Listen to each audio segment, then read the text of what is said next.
I'ma get $1 million in the bank. I think Cam and Mace are valuable parts of this conversation, like I said, because they're practitioners. I think they're also really good entertainers as far as just talking and being broadcasters. I understand why they're in the conversation. When Joe Budden talks, I listen. I want to know, what is he saying? Some of the when Rory and Mal are talking, I'm like, why are they talking? Why should I listen to you? What have you done? What have you read? What have you written? What have you learned that make why I should listen to you? What has academics done that I should listen to you? I mean, there's so many people. They showed up in front of a camera, but like, what have you done? What have you done? People listen to me, I think, because I've interviewed 1,000 rappers and thus learned about this industry from talking to people. What have you done, Rory? What have you done, Mal?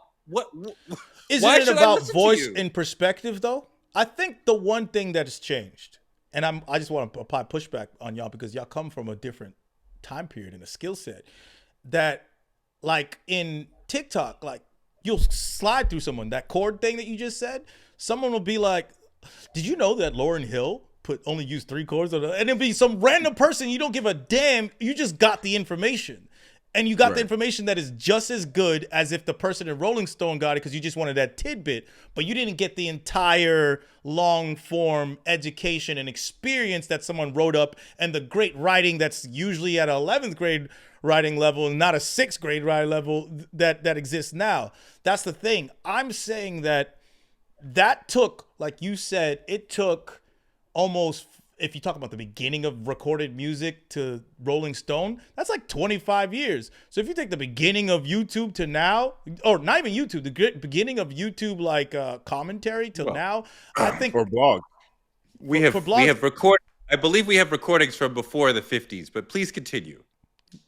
No, that's why I said 50s. If it was 50s to 60s, it would have been 10 years. Before we have recordings from before there. But no, keep going. That was my point. It's that long. It's not. I'm not saying. I didn't say music started after 50s, but I'm saying that it's been a long. That even proves my point more. It took so long till someone made a Rolling Stone. Okay. From when people recorded music, and I'm saying that I just think it takes that long for that level of interest in a topic for it to go that way. The entertaining thing about Mace or Kai Cenat is not that's like Kai Cenat saying that Kai Cenat is journalism. No. I just think you're misdirecting and you're like, why do musicians go over there? Because it's fun. Right. That's a variety TV show. He's an entertainer. He's like Jimmy Fallon. Yeah. Like, you should go over there and hang out with him and have fun. But don't tell me I did my album release with Kai Cenat, who just did a sleepover party with you. Like, I just did a great interview with A$AP Ferg for Torre's show. Yeah. One of the records, he talks about getting molested as a child. And I'm like, what did that feel like? And he explained it. And then I basically said again, what did that feel like? And then again, what did that feel like? So I'm making him talk about it more and more deep.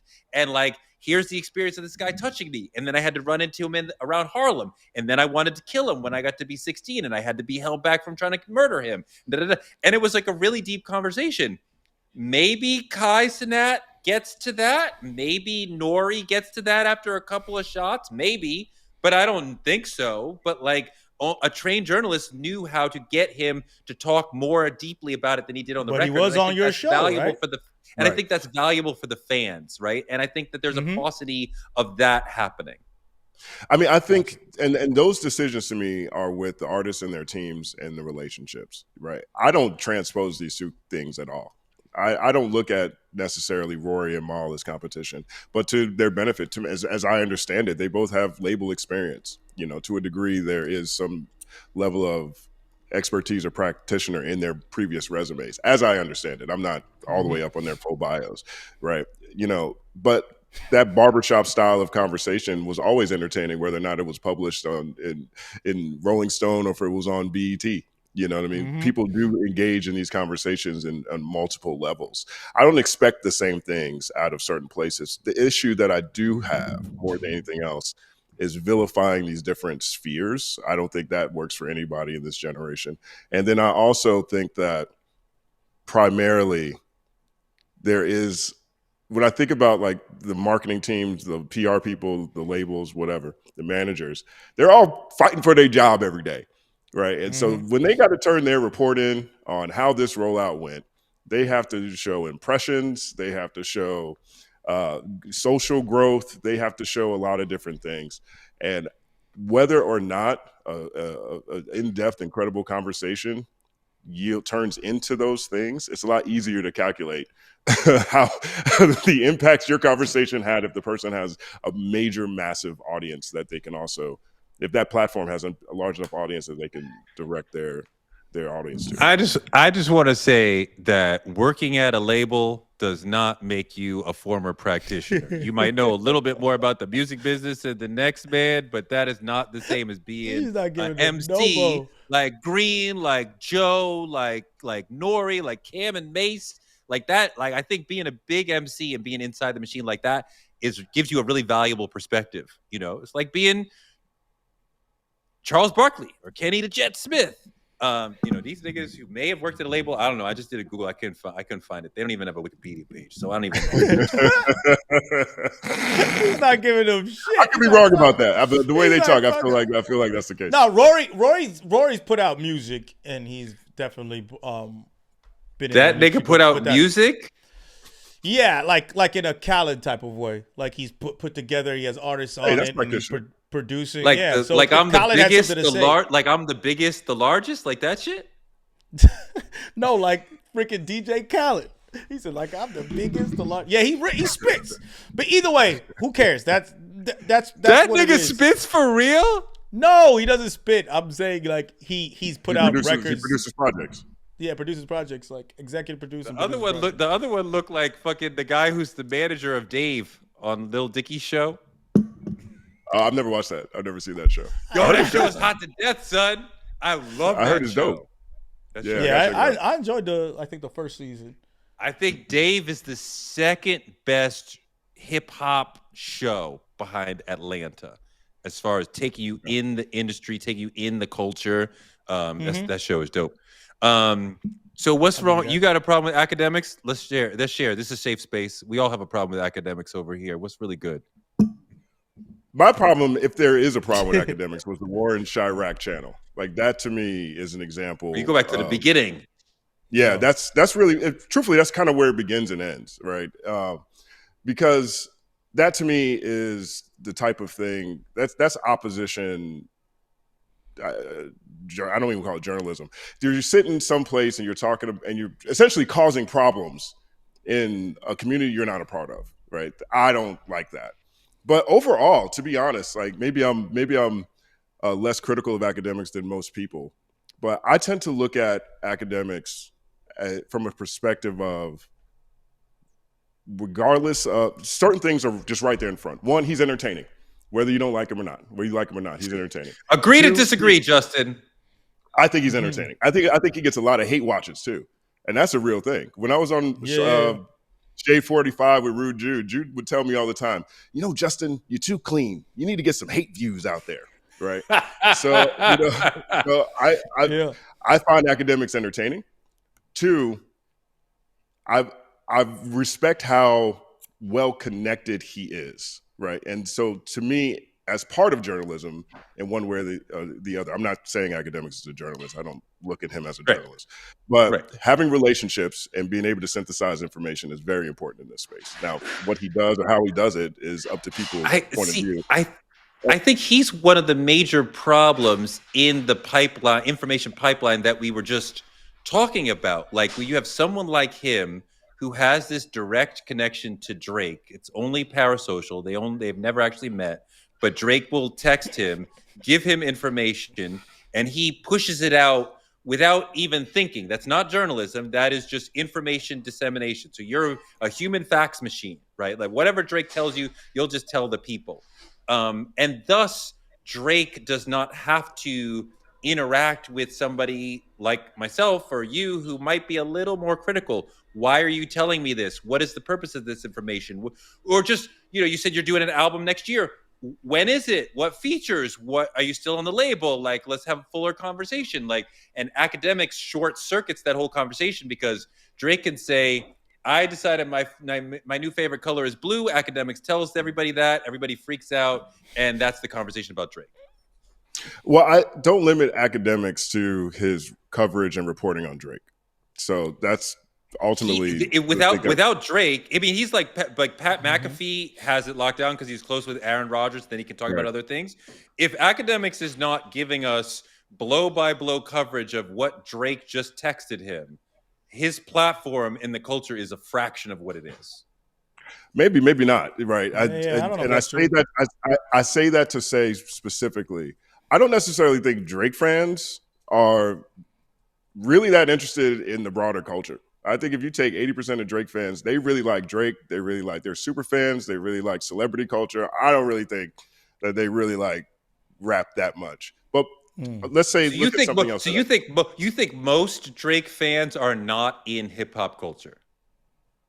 Yeah. Not in hip hop culture. I don't think that most of Drake fans are necessarily fans of hip hop. No, I don't think that. I do not think that. You know, I think there's certain artists that tracks. That makes sense. Yeah, that's what I don't think. If you look at his top 5 songs are not hip hop songs. But there are a lot of real hip hop fans who ride with this nigga. Of course. But that again, I don't think that's the crazy. majority of Drake fans, and I don't think that's the majority.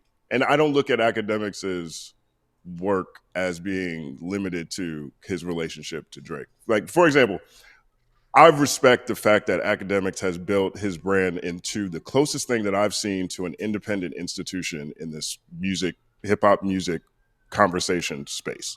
Whether it's his lives, whether it's his the Instagram accounts that he has, people legitimately go to him for news. Generally speaking, I see the charts from academics' accounts before I see them from Billboard, right? Because he reports on the numbers as they're coming out during the week. Now, his personality may rub people the wrong way. I find him entertaining, and I think academics has a lot of hate views that people are addicted to his platform, right? But I don't think that academics' full breadth of things is really just Drake. Justin, do you think nor that's do I important? think that most Drake fans are fans of hip hop. I don't think that either. Do you think that's important, like these numbers? I'm wondering just in general, in the conversation of hip hop, do we think numbers are important, and and why, if they are? I don't think numbers are important when it comes to hip hop. I think they're important when it comes to how the rap industry is moving. And I think those are two separate conversations. Right. And also, truthfully, from a journalistic standpoint, numbers gives you an idea of where audience might be in terms of maybe there's a story there.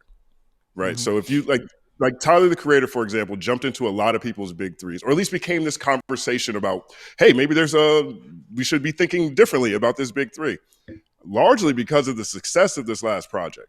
He dropped it on a Monday. He just had a truncated week and did 230 something or whatever. Right. Now that looks like there's a story there. You get to the nature of that album, and he is being vulnerable about different things that he's experienced, but he's also got a whole extended metaphor about hair, about black hair. You know what I mean? So now there's another layer of culture that you can tap into. And because the album was successful, now you get a chance to bridge how this eccentric, almost outcast kind of kid from Southern California who has been here just as long as Drake and Kendrick and all these other guys went and chipped and crafted and molded his own mural, masterpiece of a career, while growing every single time and still not being afraid to run away from tough subjects. I mean, whether or not that story is interesting on its own, it becomes more pronounced because, hey, he sold 230 on a truncated week straight out the gate. It gives you more room to find nuance in conversation. So I think it's important from the rap industry standpoint. But if we talk about hip hop, who got bars and who's just nice, I don't care. Yeah, so you think it's important? Well, I think in my top 10. Impact. You know what I'm saying? Like, I don't know that many people who could ever rap with Pharoah Monch. Pharoah Monch was. What's your top 5? Did you talk about when you talk about? I care about bars. Andre 3000. I did this piece on my channel. So Andre 3000 was my 1. Lupe was my 2. Kendrick was my 3. Tupac was 4, and then Jay-Z was 5. Wow. I'm sorry.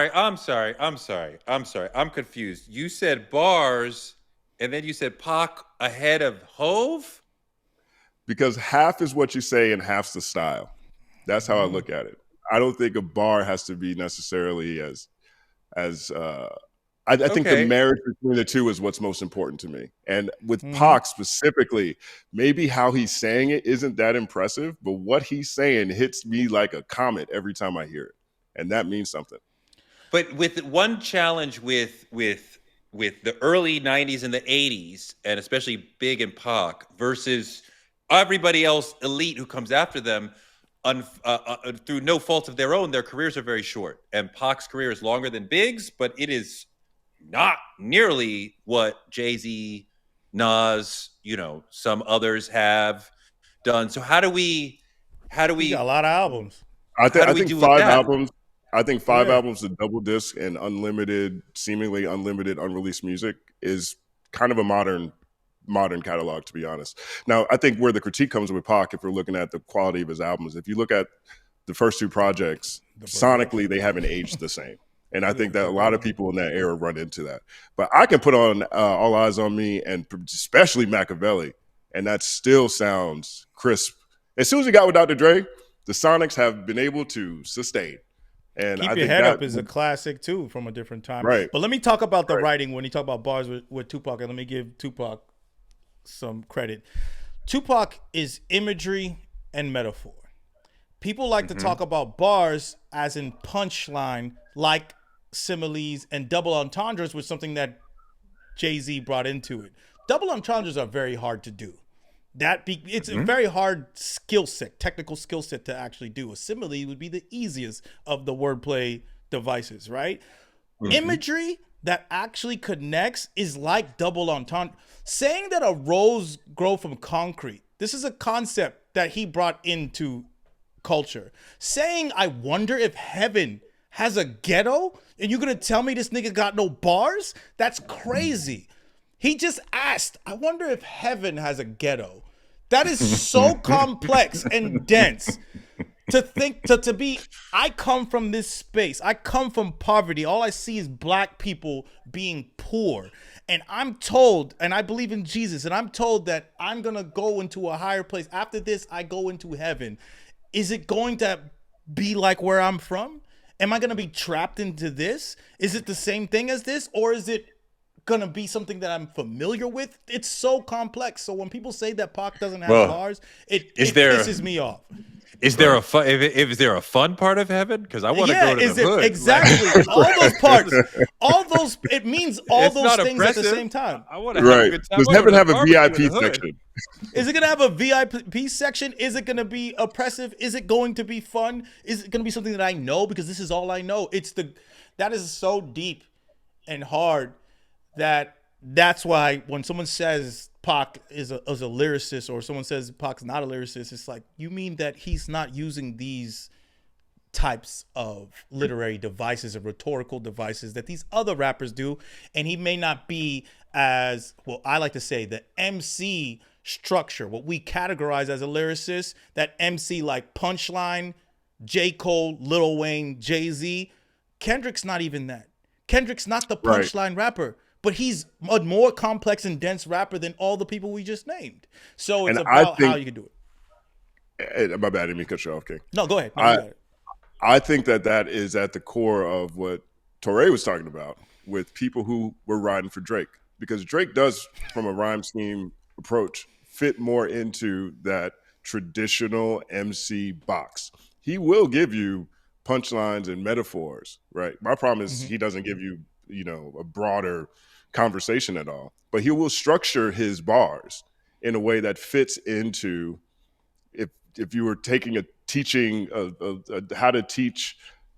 how to structure a rhyme class, it falls in there. And he spent enough time around battle rap to where I think a lot of those traditional MCs or people who approach it that way respect the fact that he comes down and touches that community specifically. But that's where I see where people try to say that when the crazy conversation that Drake is a better rapper than Kendrick. It's like, no, I think I saw a lot of it when the battle was going on, and I'm talking to my cousins or my nephews or whatever who are, 15, 16, 17, 18, whatever. And the word glazing came up a lot. And when I would try to explain to them the depth and complexity of Kendrick, they would say, "You're glazing."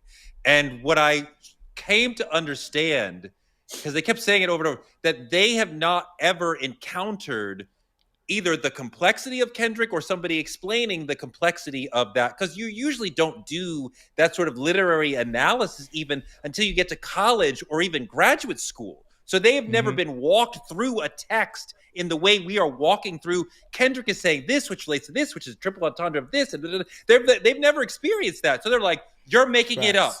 And I'm like, no, I'm not making it up. I'm reading what's in the text. They're like, it can't be, because I'm used to Kendrick.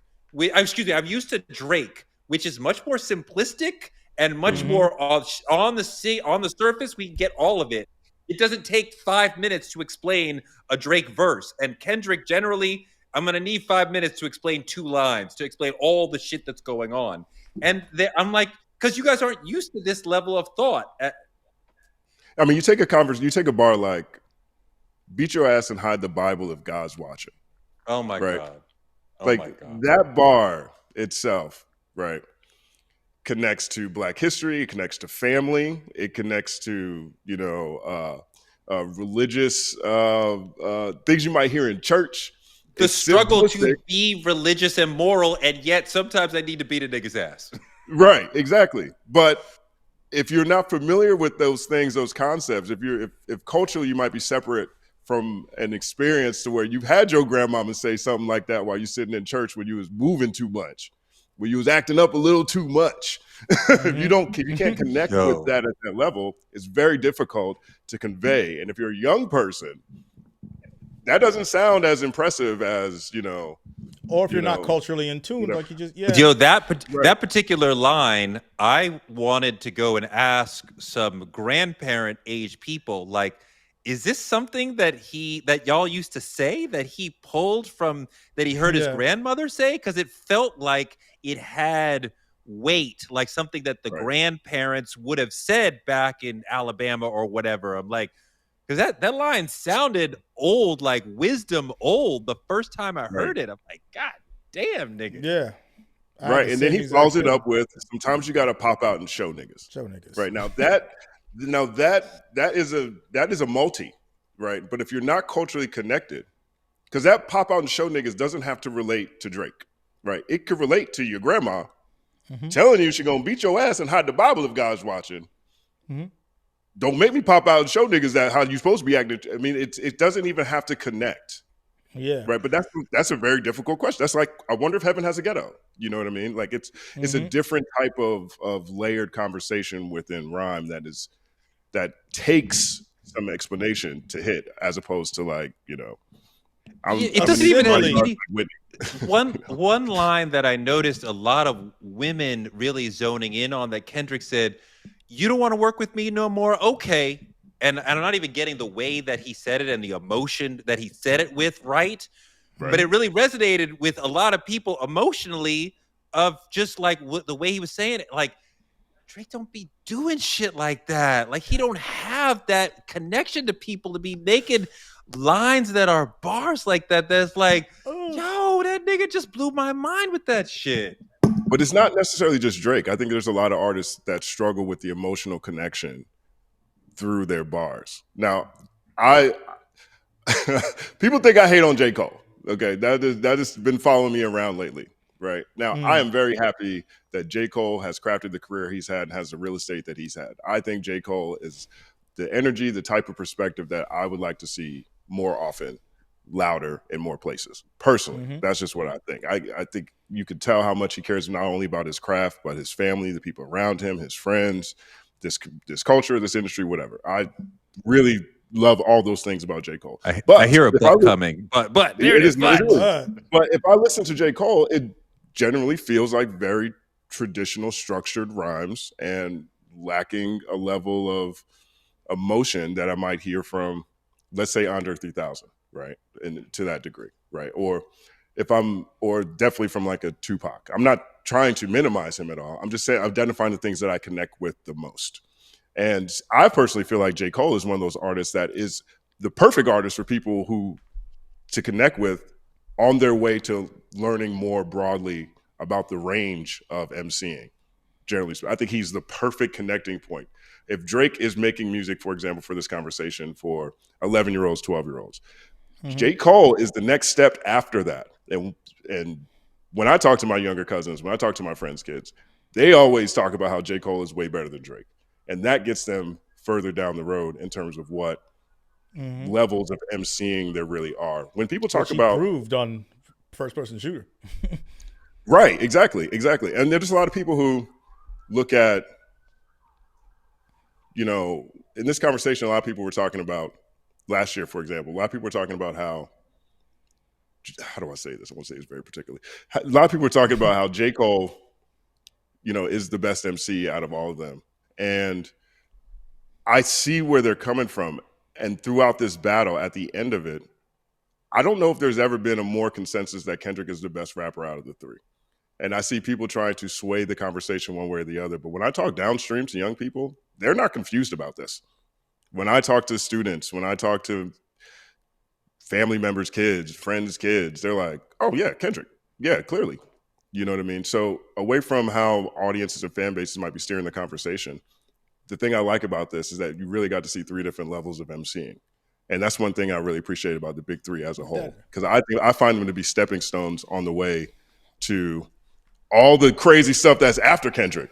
All the Homeboy Sandmans, all the Stove God Cooks, all the Lupe Fiat, all the crazy places lyricism could really go. All the MF Dooms, all like the spectrum of MCing is crazy. All the Aesop Rocks, it's a crazy wilderness out there. And when I talk about numbers being important, we tend to focus on the rap industry, and I think that there are three very good examples of how to be successful with three different levels of degrees of difficulty. I agree with that statement. I've talked about that as MC conversation between Cole, the big three, Drake, and Kendrick. And when it comes to lyricism, like the actual lyrics, the traditional MC, when I said this, that Cole is a better lyricist in his lyricism. Let me explain that. When you think of what an MC is, you think of punchlines, I get to get them. Oh, he just said that. That's what we think of a traditional lyricist as. When we think of what's it called? Drake, in his lyricism, he's entertaining. He's gonna say something funny, he's gonna say something witty, he's gonna say something that gets me going and goes with the song. Kendrick, his lyricism, what he does with his lyricism is art, because he's taking it to a different space. And that's what I say when I say that J. Cole's the better lyricist with his writing, is because he's MCing in a traditional way. Like, he's going to give you a whole verse, same rhyme scheme, all bars, all punchlines in the same way Lil Wayne does it. Can Kendrick do that? Possibly. Does he do that? No. That's the reality. I don't care what anyone says. You can't find a Kendrick song where he does punchlines for an entire verse. You can't find that unless it's an old one, and it's not going to be at the level of the punchline writing that we've seen from J. Cole. But you will find a verse where he breaks down metaphysics and numerology and relates the last part. The entire verse is a bar. He's not thinking like everybody else. He made it an art. So I just have to recognize. Well, what J. Cole song is that? What J. Cole song is that? No, I'm talking about Kendrick. I'm saying Kendrick is the person that makes the entire verse a bar.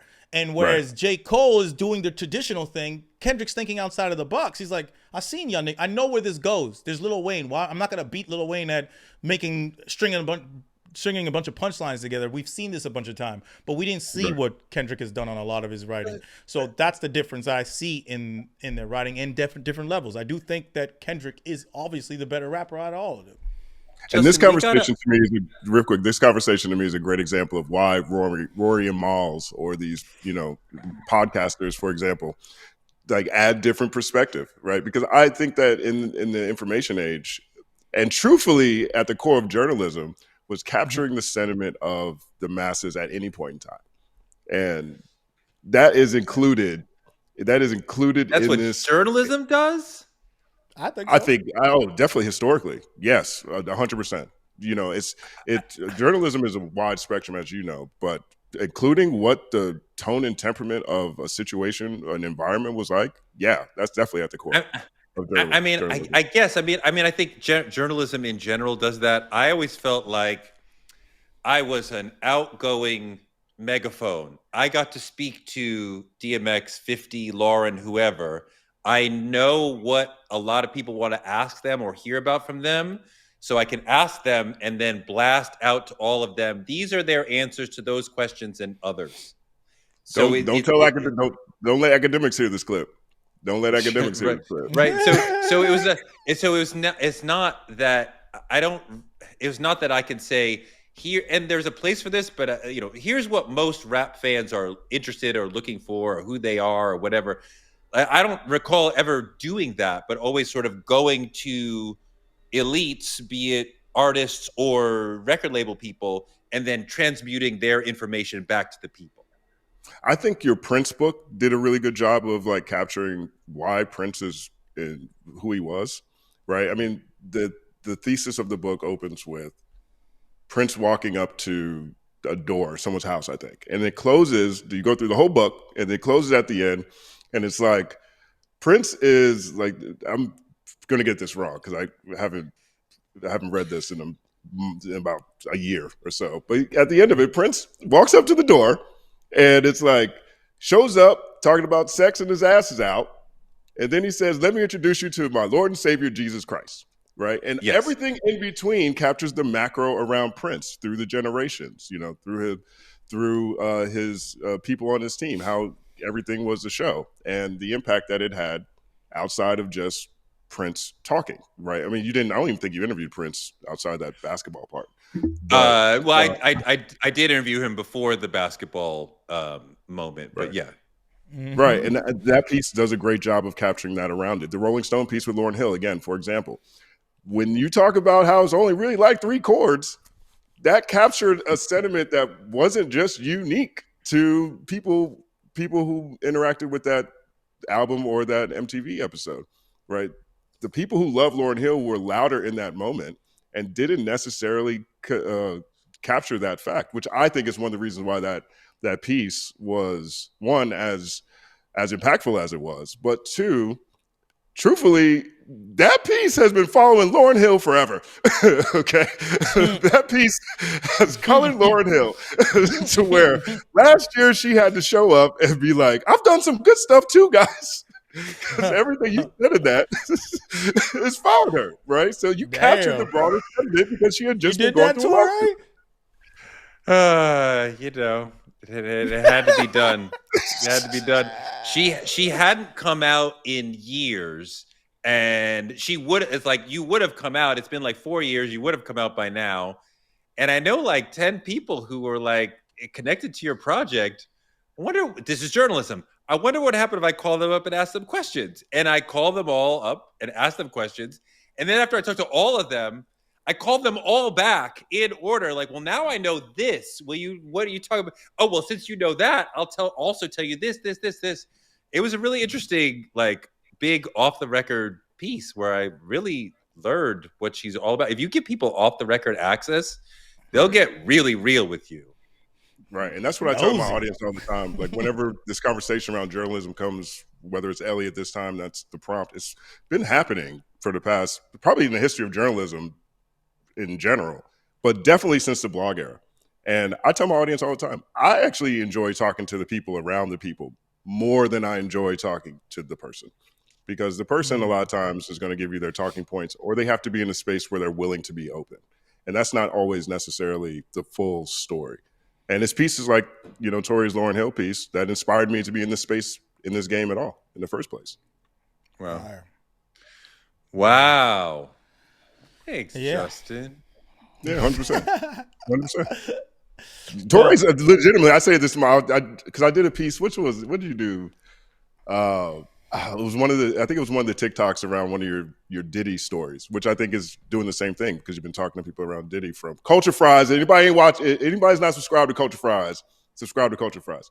But in that piece, I'm talking about my Mount Rushmore of hip hop journalists and journalists in general. And Tori, you 100% been. I mean, you know that I've told you this before, but Tori is on it, and it's because of his ability to get a story, his ill pen, his ability to translate that into video conversations, interviews that are live, and bend and arc his talents towards whatever the means of interaction is the loudest at any point in time. That's difficult to do. And that's why I was disappointed with Elliot. That's why I was mad. I appreciate it. Where I differ with Elliot.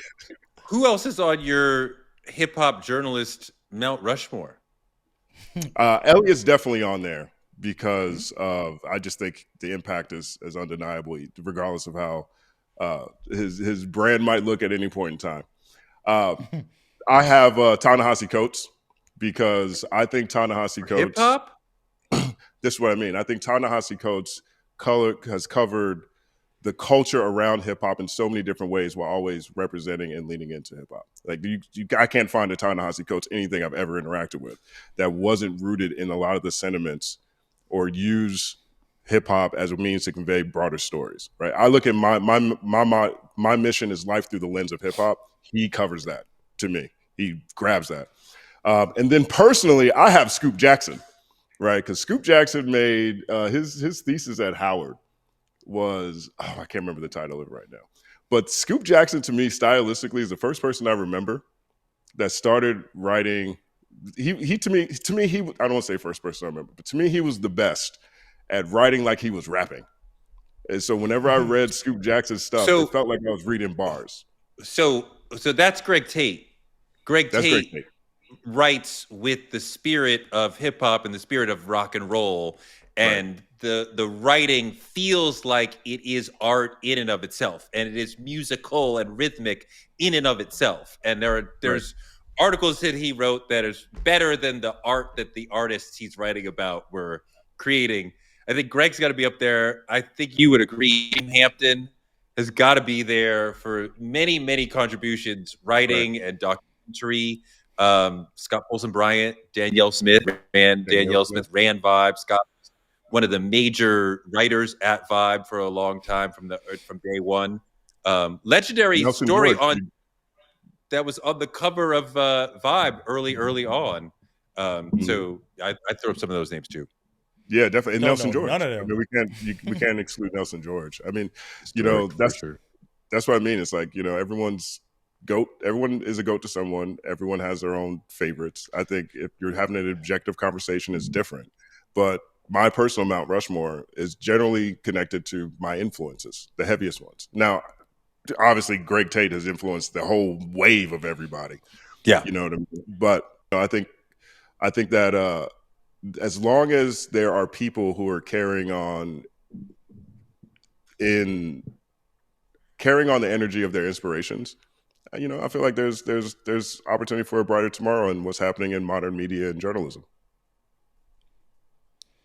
Yeah, that's what we're hoping for, and that's what I feel like is going to happen. And I like what you said about that. You do not transpose and connect two different types of entertainments as the same thing, because that's always felt that about art and media in general. It's like everybody's got a space.